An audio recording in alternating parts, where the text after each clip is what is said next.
তাহলে কাজ দিবে। আর যদি হাদিস শোনার পরে হাদিস কোরআনের কথা শুনলেন, আমল করছেন না, গাড়ির গাড়ি হাদিস শুনছেন, গাড়ির গাড়ি হাদিস শুনছেন, শুনে নিলেন আর আমল করেন না, তাইলে শুনে কোনো লাভ নাই ভাই, সব বেকার হয়ে যাবে। আর যদি যেরকম বৎসরে 52টা সপ্তাহ, 52টা জুমা হয়, 52টা জুমাতে 52 দিন খুতবা হয়, এই একটা করে হাদিস যদি খালি মেনে নেন, একটা করে হাদিস মেনে নেন, তাহলে বছরে 52টা হাদিসের উপরে আমল করা হবে। তাহলে আপনার দ্বারাই মানে নমাজ আপনার দ্বারাই ছুটবে না, রোজা ছুটবে না, আপনার দ্বারাই কোনো পাপ কাজ হবে না, অন্যায় কাজ হবে না, অশ্লীল কাজ হবে না, খারাপ কাজ হবে না, কোনো খারাপ কাজে পা বাড়বে না আপনার, সব সময় ভালো কাজের দিকে যাবেন। তাহলে আপনাকে আমল করতে হবে, কথাগুলো মেনে নিতে হবে। এই যে জালসা হচ্ছে, জালসার কথাগুলো উপরে আমল করতে হবে।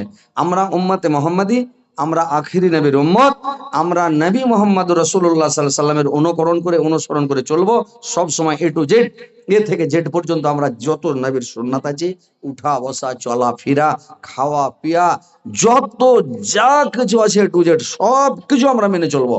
তাহলে আমরা কিয়ামতের দিন দাবি করতে পারবো যে আমরা উম্মতে মোহাম্মদী। আর যদি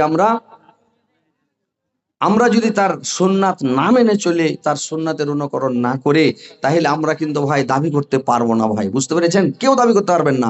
তো ইনশাআল্লাহ হাদিসগুলোর উপরে আমল করার চেষ্টা করবেন, হাদিসগুলোকে মানার চেষ্টা করবেন, নমাজ রোজা তাসবিহ জিকির হজ জাকাত সাদকা খায়রাত সবকিছু করার চেষ্টা করবেন ভাই, তাহলে কাজ দিবে, আর না হলে সবই বেকার, বুঝতে পেরেছেন? তো যাই হোক, আমি যে আয়াত পরিবেশন করেছি, ইনশাআল্লাহ আয়াতগুলোকে সামনে রেখে দু চারটি কথা বলবো, কথাগুলোকে মন দিয়ে শুনবেন, ধ্যান দিয়ে শুনবেন, শোনার পরে আমল করার চেষ্টা করবেন, বুঝতে পেরেছেন?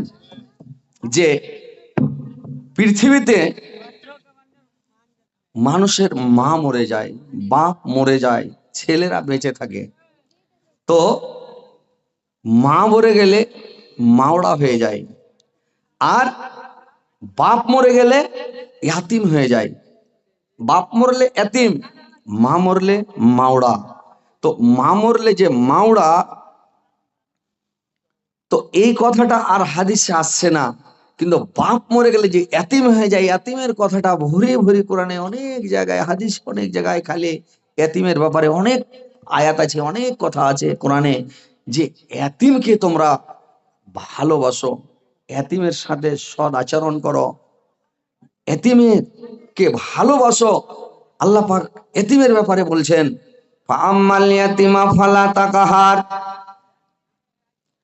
তোমরা এতিমকে মানে এতিমের প্রতি জোর জুলুম করিও না, ওয়ামাসাইলা ফালা তানহার, আর তোমরা সায়েলকারীকে মিসকিনকে ধমক দিও না, খেখড় মারিও না, তাদেরকে ধমক দিও না, তোমরা তাদের প্রতি মানে জুলুম করিও না, তোমরা ইয়াতিমকে মিসকিনকে তোমরা তাদের প্রতি জুলুম করিও না, ধমক দিও না, খেকড় মারিও না, তোমরা ইয়াতিম বাচ্চাকে ভালোবাসো, ইয়াতিমের প্রতি তোমরা দয়া করো।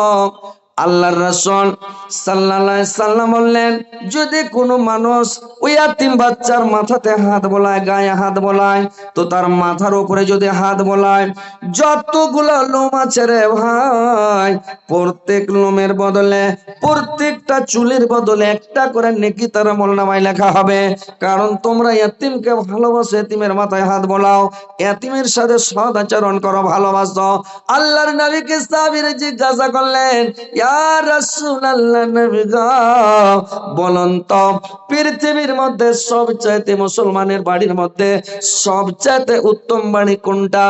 আল্লাহর রাসূল বললেন, নূরে আমার সাহাবারা, সবচাইতে ওই বাড়িটা উত্তম যে বাড়িতে কোনো না কোনো একটা এতিম বাচ্চা আছে, আর ওই এতিম বাচ্চার সাথে সৎ আচরণ করা হচ্ছে, এতিম বাচ্চার সাথে ভালো ব্যবহার করা হচ্ছে, ওই বাড়িটা মুসলমানের বাড়ির মধ্যে সবচাইতে উত্তম। এবং মুসলমান মুসলমানের বাড়ির মধ্যে সবচাইতে নিকৃষ্ট বাড়ি ওই বাড়িটা, যে বাড়িটাতে এতিম বাচ্চা আছে আর ওই এতিম বাচ্চার সঙ্গে দুর্ব্যবহার করা হয়, খারাপ ব্যবহার করা হয়, খারাপ আচরণ করা হয়, ওই বাড়িটা মুসলমানের বাড়ির মধ্যে সবচাইতে নিকৃষ্ট বাড়ি, নোংরা বাড়ি। তো তোমরা এতিমের প্রতি জুলুম করিও না, অত্যাচার করো না। তোমরা এতিম বাচ্চাকে তোমরা ভালোবাসো, এতিমের মাথাতে হাত বোলাও, এতিমকে ভালোবাসো, এতিমের মাল ভক্ষণ করিও না, এতিমের মাল জোরপূর্বক খেও না। এতিমের মাল কে খায় ভাই? এতিমের মাল খাবে ওর চাচা, এতিমের মাল খাবে ওর মামারা, এই দুই প্রকারের লোক খাবে। চাচার বাড়ি, চাচার কাছে থাকলে চাচা খাবে, সেই সম্পত্তি মাল খাবে জোর করে, আর না হলে মামারকে বাড়িতে যদি মামার আশ্রয় নিয়ে থাকে তাহলে মামারা খাবে, এই দুই লোক খাবে, কিন্তু এতিমের মাল কোনোদিন খাবেন না ভাই। আল্লাহর নবী যখন মেরাজে গিয়েছিলেন একটা দৃশ্য দেখেছিলেন ভাই। কি দৃশ্য দেখেছিলেন? দেখছে একটা লোকের আগা থেকে বাড়কা মনে করেন একটা প্লেটের আগুনের আঙ্গার সাজানো আছে, লোকটাকে আঙ্গার গুলো খেতে দেওয়া হচ্ছে, লোকটা খাচ্ছে না রে ভাই। লোকটাকে যখন মগদর উঠে ঝাড়ছে পিঠে পাড়ে, এক মগর পিঠে ডাঁড়িতে একেবারে গপ করে উঠছে, আর হামকা বিয়া উঠিয়া লিয়া যেমন আঙ্গার খানাকে মুখে দিচ্ছে, সুবহানাল্লাহ। জাহান নামের আগুন আর সেই জাহান নামের তেজ আঙ্গার, ওই আঙ্গার গুলো যেমন মুখে দিল, গিলার সাথে সাথে 3 নাম্বার গেট দিয়ে পিছন দিক দিয়ে একদম ভাটাম করে বেরিয়ে গেল। লোকটা বাপরে মারে করে চিৎকার করছে।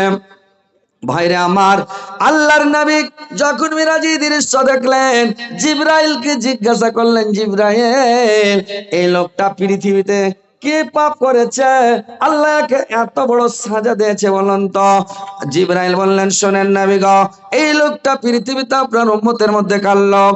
এই লোকটা দুনিয়াতে এতিমের মাল ভক্ষণ করেছে জোর করে, অন্যায় ভাবে তাদের মালগুলোকে অন্যায় ভাবে ভক্ষণ করেছিল, এই কারণে আল্লাহ পাক এই সাজাটা দিয়েছে। এতিমের মাল কেউ খাবেন না, এতিমের প্রতি জুলুম করবে না, অত্যাচার করবে না। সৌদি আর মাটিতে তাদের উপরে এতিমের প্রতি জুলুম করা হতো, এতিমের প্রতি জুলুম করা হতো। আসসালামু আলাইকুম। না এতক্ষণে উঠলাম রে ভাই। জি ঠিক আছে ইনশাআল্লাহ।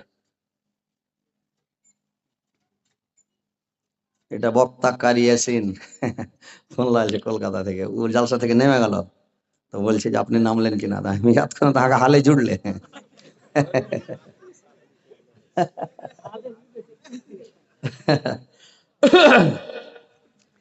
दुनिया तो दुनिया ओ अमर अल्लाह ए जिसमें राखा जे जान सब जत मरदायर दान दुनिया तो दुनिया दुनिया तो दुनिया ओ अमर अल्लाह ए जिसमें राखा जे जान स्वामी जे তোমার দায়ার দান দুনিয়া তো দুনিয়া মুসা নবীকে না দেখ দিয়া বানিয়েছ তুমি কালিমুল্লাহ ইসমাইল নবী জবাই না হয়ে গেল জবিহুল্লাহ দুনিয়া তো দুনিয়া दुनिया तो दुनिया ओ अमर अल्लाह ए जिसमें राखा जे जान सब जत मरदायर दान दुनिया तो दुनिया। तो भाई এতিমকে ভালোবাসবেন, এতিমের মাথাতে হাত বুলাবেন, এতিমের সাথে সদ্ব্যবহার করবেন, এতিমকে দুঃখ দিবেন না, কষ্ট দিবেন না। সৌদি আর মাটিতে এতিমের প্রতি কেমন জুলুম করা হতো।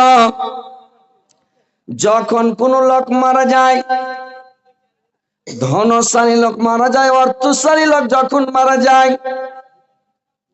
কোন মানুষ ছেলে পিলে নাবালক বাচ্চাগুলোকে ভাইয়ের হাতে সঁপে দেয়, ভাই তুমি দেখিও। কেউ বলে দেয় তার বাপ বেঁচে থাকলে, বলে আব্বা আমার ছেলে পিলে দেখিও, আমি তো মরে যাবো, বাঁচবো না আব্বা। যার বড় ছেলে থাকে, ছোট ছেলে আছে, আবার বড় ছেলে আছে, বড় বেটাকে বেড়ে ওসিয়ত করে যায়, আরে বেটা, তুমি তো আমার বড় ছেলে, আমি দুনিয়া ছেড়ে চলে যাব, আর বাঁচবো না। ডাক্তার তো রেজাল্ট দিয়ে দিয়েছে, আমি বুঝতে পারছি বাঁচবো না। কিন্তু বাবা আমি মরে যাব। তোমার ছোট ছোট ভাই বোন গুলোকে তুমি দেখিও, তোমার ছোট ছোট ভাই বোন গুলোকে তুমি দেখিও। তোমার হাতে তুলে দিলাম, সঁপে দিলাম, এদের প্রতি জুলুম করিও না, অন্যায় করিও না। এদের ভালো মন্দির দায় দায়িত্ব তুমি বহন করবে, দেখাশোনা করবে বাবা। এইভাবে প্রত্যেক মানুষ তাদের হাতে সঁপে দিয়ে যায়।